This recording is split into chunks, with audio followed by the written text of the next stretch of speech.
What if I told you that the biggest missed opportunity in the Ghostbusters franchise happened in a scene that lasted less than a minute?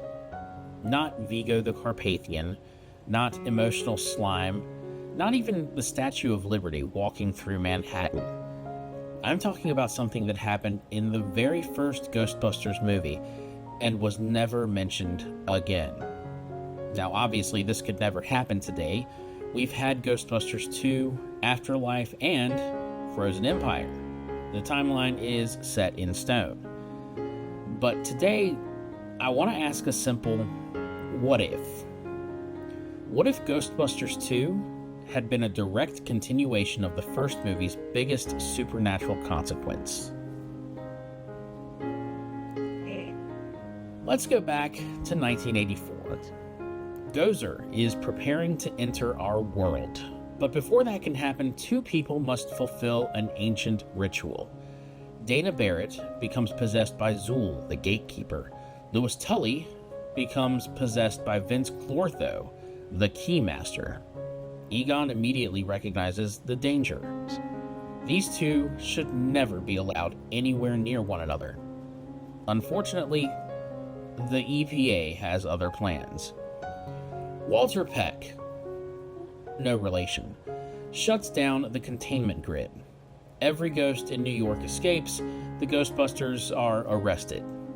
And Louis walks out of the firehouse announcing that the sign has finally come. The keymaster finds the gatekeeper. Gozer arrives, and then everything pretty much proceeds exactly the way we remember it. Here's the question. What happened between Louis and Dana before Gozer appeared? You know, before they got transformed into their giant mutant demon dog phase. The movie never shows it. It doesn't need to. But it's heavily implied that the Keymaster and the Gatekeeper completed the ritual necessary for Gozer's arrival. Once the Ghostbusters save the day, Dana and Louis return to normal. The movie ends. Everyone moves on. Except, what if there had been one lasting consequence? Imagine, if you will, an alternate timeline. 9 months after the events of Ghostbusters, Dana has a baby. Not Peter Venkman's child. Louis Tully's. Or perhaps more accurately, a child conceived while both parents were possessed by supernatural entities. Louis, being Louis, offers to marry Dana because that's exactly what Louis would do. He's a stand-up guy. Dana politely refuses. Their relationship was never real. They were both victims of forces beyond their control. Peter and Dana try dating again, just like they do in the real timeline. And just like the real timeline, it doesn't last. Fast forward 4 years. Now it's 1989. Forget Vigo. Forget Oscar as a baby. In this version, Oscar is 4 years old. The movie opens with a birthday party. Everything seems perfectly normal, until impossible things begin happening. Toys move by themselves, furniture slides across the room, ghosts appear without warning, parents panic. Dana realizes something is terribly wrong. Naturally, she calls the Ghostbusters. Egon approaches the mystery scientifically. It's what he does. Ray becomes fascinated by the occult implications. Peter mostly sees it as another excuse to spend time with Dana. Some things never change. Meanwhile, I'd make one major change to Winston's story. Instead of simply working another job between adventures, we reveal that Winston has quietly become successful through smart investments. It's the beginning of the wealthy businessman we see eventually, decades later, in Ghostbusters Afterlife.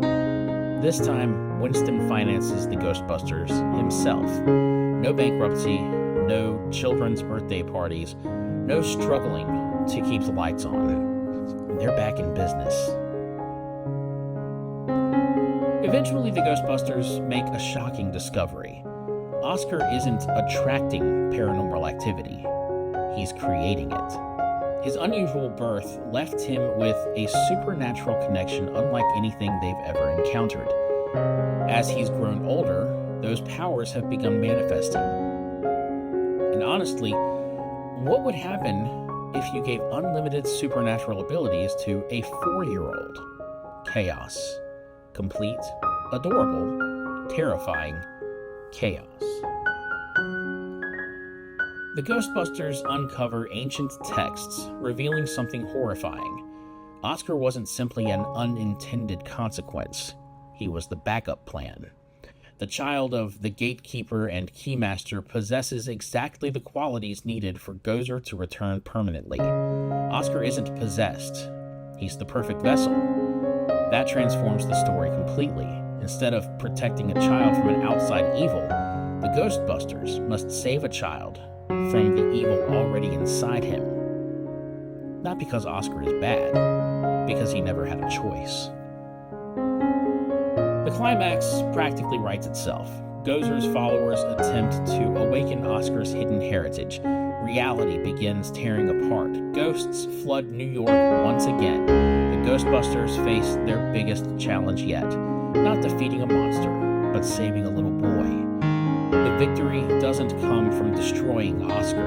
It comes from separating him forever from Gozer's influence, removing the supernatural connection, giving him the chance to live an ordinary life. The Ghostbusters save the world, and they save Oscar.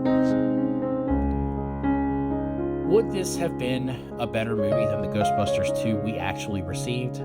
I honestly don't know. I like Ghostbusters 2. I've always enjoyed Vigo the Carpathian, the courtroom ghost battle, and of course, the Statue of Liberty marching through New York.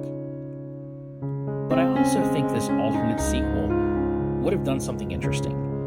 Instead of introducing an entirely new supernatural mythology, it would have built directly upon unfinished ideas from the first film. It would have asked whether defeating Gozer truly ended the story, or merely delayed its consequences. One of the reasons I love revisiting older movies is imagining the roads not taken. Every successful film leaves behind dozens of alternate sequels that almost certainly existed in someone's notebook somewhere. This is mine. A Ghostbusters sequel where the greatest threat wasn't a painting, but a lingering consequence of the first movie.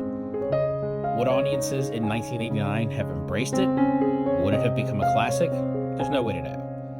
But I do think it would have made for one fascinating what if. And now I want to hear from you. Would you rather watch the Ghostbusters 2 we got, or this alternate version? Maybe you have a better sequel idea than this. Let me know down in the comments. If you enjoyed this alternate history deep dive, don't forget to like the video, subscribe to The Confusing Middle, and I'll see you next time.